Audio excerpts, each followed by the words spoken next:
Fight Fiend Forecast. I'm Joseph, the host, back for the Props and Parlay show, and we're going to crush it. This week, it's a sloppy card. Minus one fight. One of the biggest names in the game, up-and-coming Ikram Aliskerov, is now fighting next week in Saudi Arabia against Robert Whittaker.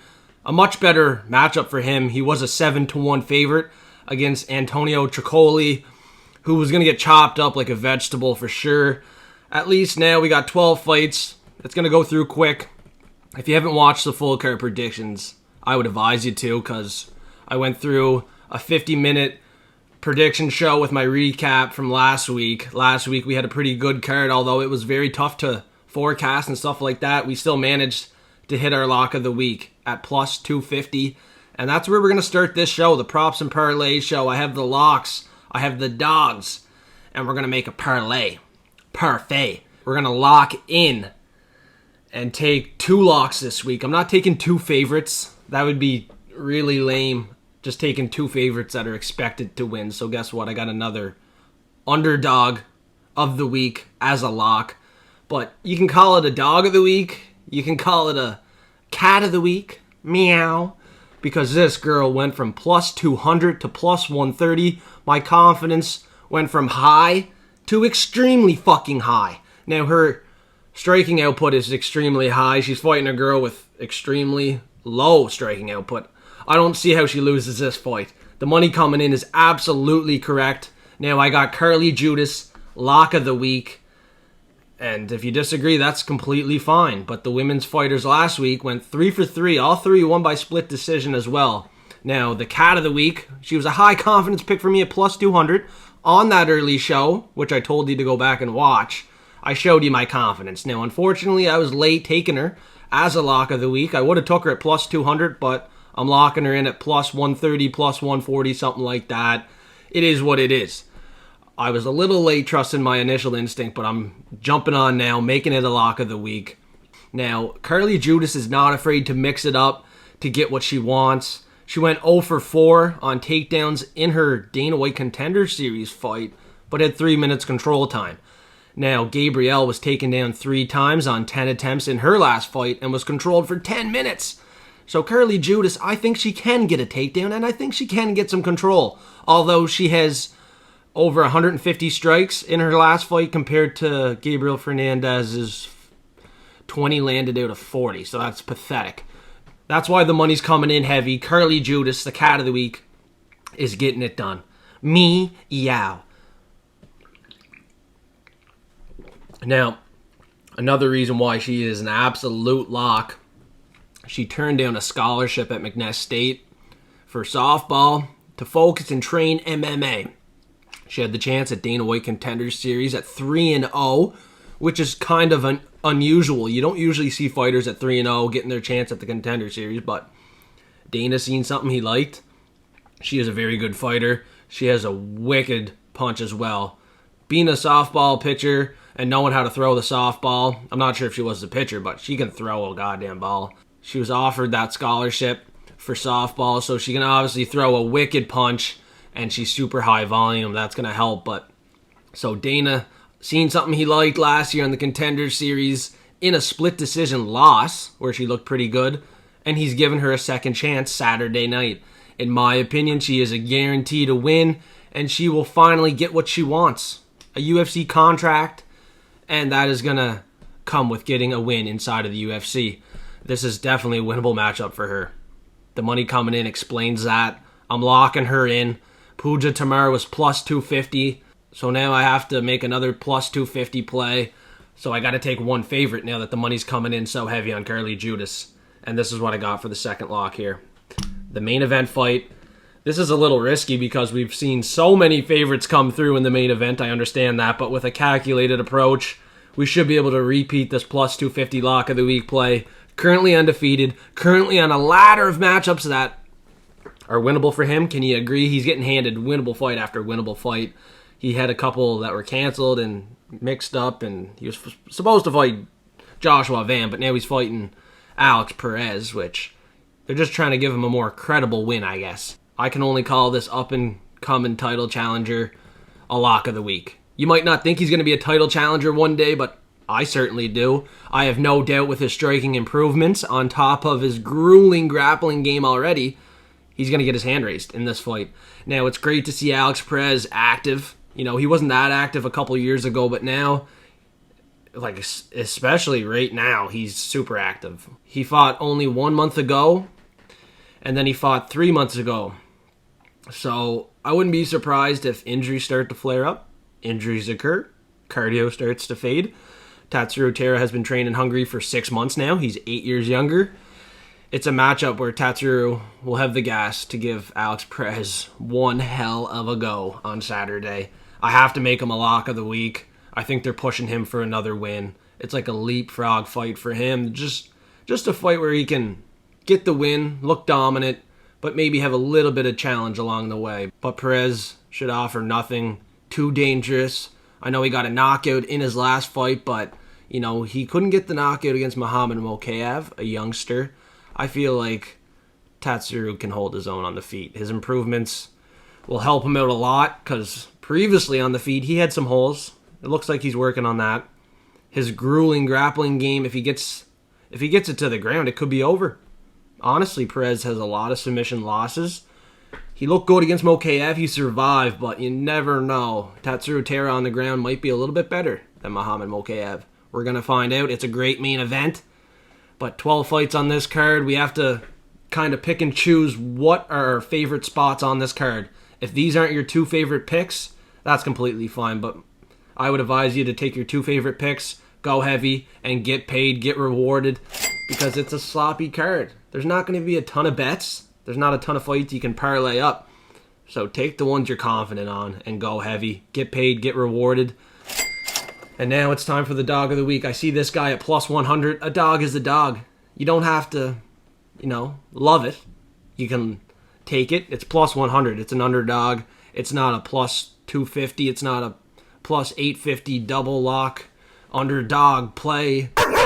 We just want to be safe. At this point, we had Dominic Reyes last week, co-main event spot. Let's keep the momentum rolling forward because I can't believe we can get this guy a plus 100. And I fully believe in Adam Fugit to get the win, let alone potentially a finish early in this fight. He won his last 2 fights in the very first round by knockout versus a lot more dangerous opponents than Josh Quinlan. Okay? A lot more dangerous, in my opinion. Adam Fugit has a 5-inch reach advantage working in his favor in this fight. I have to have faith in him that he takes full advantage, given the fact he lost to higher caliber fighters as well. He's not an LFA fighter. He's a decent fighter. Adam Fugit should get the win here, plus 100. I'm taking the money line, but I'm also going to have a sprinkle on that early finish. You know what I'm saying? Adam Fugit should get it done. 100% confidence as dog of the week. I want to keep the momentum rolling forward. I'm taking one underdog. He might even be the favorite come Saturday. It is what it is, but if you're getting early access on Patreon, you got him at plus 100, and you're going to get paid. You're going to double that money up. I'm going quite heavy on this one. The locks, plus 350 once again, are ready to produce, and the dog of the week is going to be barking. There's 12 fights. I'm going to give you some forecasted percentages because this is new. I got a platinum pick sheet, and I have a forecasted winner chart behind it with a forecasted percentage and their current odds, so I want to show you. I had Ikram Aliskerov at 100%. The fight's off. Bookies had him at 110, which is 90%. I'd still play it at 110. I would have played Ikram Aliskerov at 110 minus 1,000. I still would have played it. 100% confidence he was going to beat Tricoli there. Now Taira, 92%. Bookies have him at 65% implied probability there. I think he gets it done. 92% likely. You look at the other lock, 79%. Bookies have her at 33%. That's what she opened at. $3 plus 200. That's insane. That's incorrect, and we're gonna take advantage of the bookies and absolutely crush them. Now, Julia Pilastri, 53%. She's sitting at 35 here. I think I'd take that bet. I would stay away from Timothy Kuwamba at 55%. Forecasted percentage, in my opinion. And Garrett Armfield, 53%. Bookies have them a little bit more likely to win. Maybe that's a sign that they know something I don't. Maybe they are safe to parlay, but I think I'd stay away. I don't have the most confidence in Kawamba and Armfield. Now, if you want to see this forecasted percentage chart with the current odds and kind of the difference between the two each and every week with the confident levels, method of victory, and round outcomes, you can get it for $5 a month in my Patreon, each and every fight card. Now, there's a lot of low confidence here as well. Armfield, Palastri, Kawamba, Miles Johns, Malquizale, Costa. Costa and Johns, it's like 58%, 60%. It's nearly medium, but it's just not enough for me to make it medium confidence. It's a sloppy card. Anything can happen. Asu Almabayev at high confidence. Looking at that now, Jose Johnson is 6 feet tall for flyweight. That's insane. Huge reach advantage. We should maybe be careful, but Asu can get the takedowns and get that finish in round 2. I can see it happening for sure. Jekka Sergi, there's a leapfrog fight against Weston Wilson. KO round 1 for him, in my opinion. Another leapfrog fight could be Nate Maness against Jimmy Flick. A winnable fight for Nate Maness to get the first round finish. His hands are powerful, and Jimmy Flick has 6 knockout losses in the first round.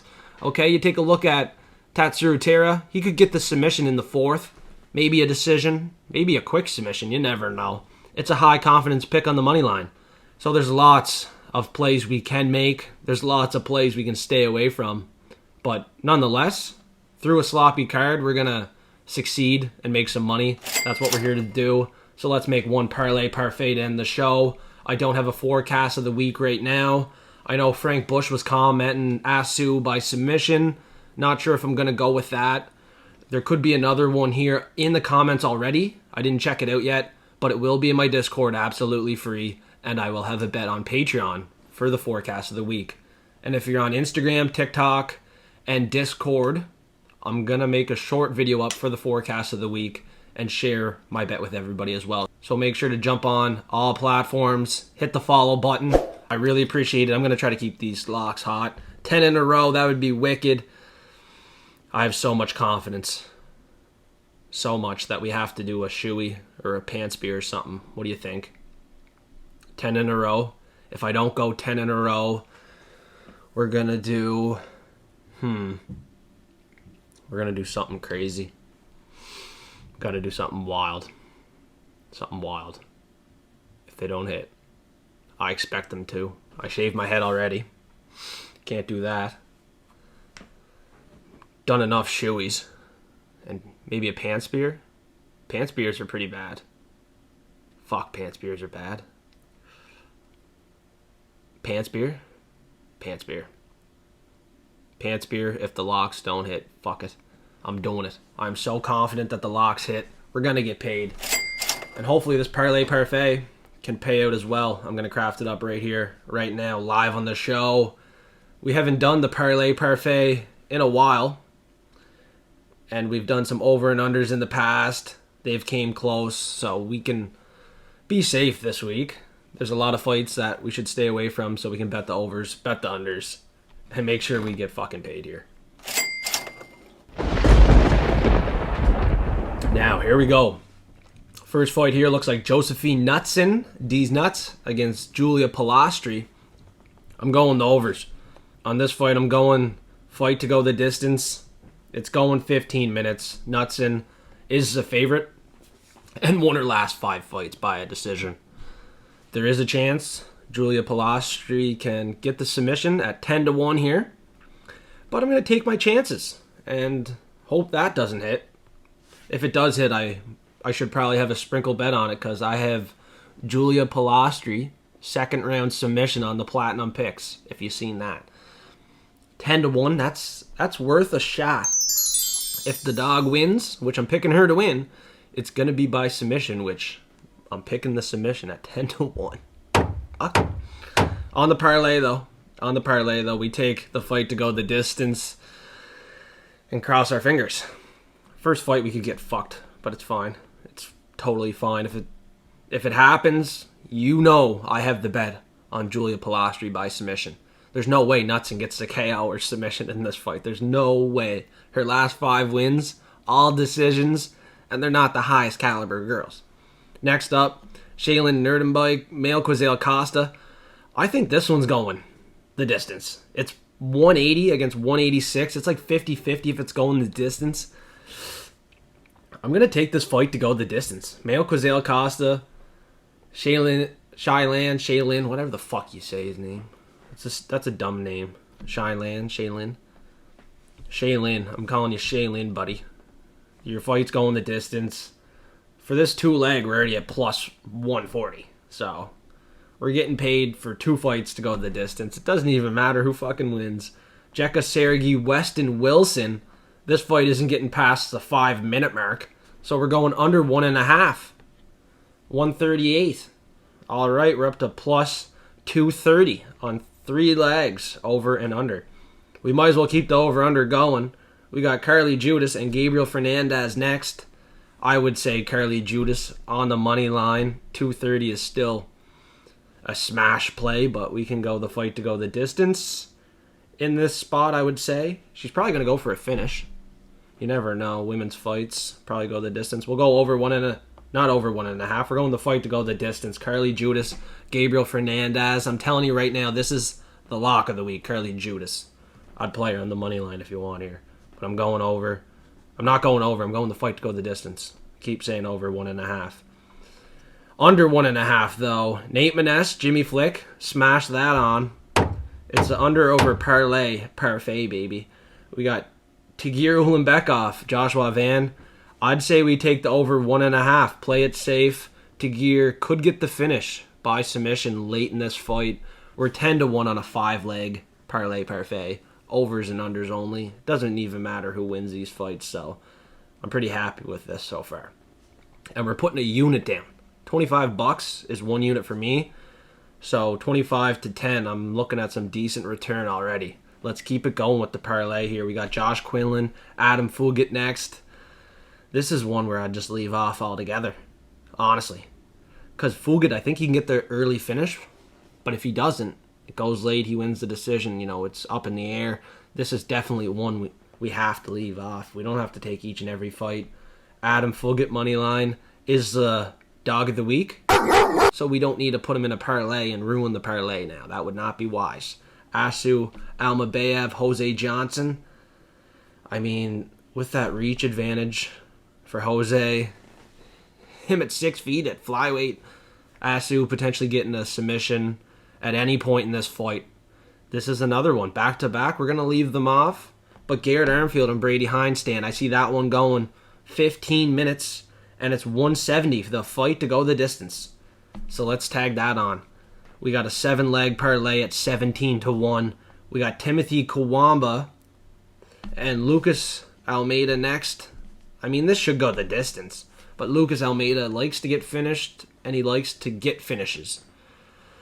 I mean, I don't know. Over 1.5 seems like a pretty safe play. Over 1.5, Kawamba, Lucas Almeida.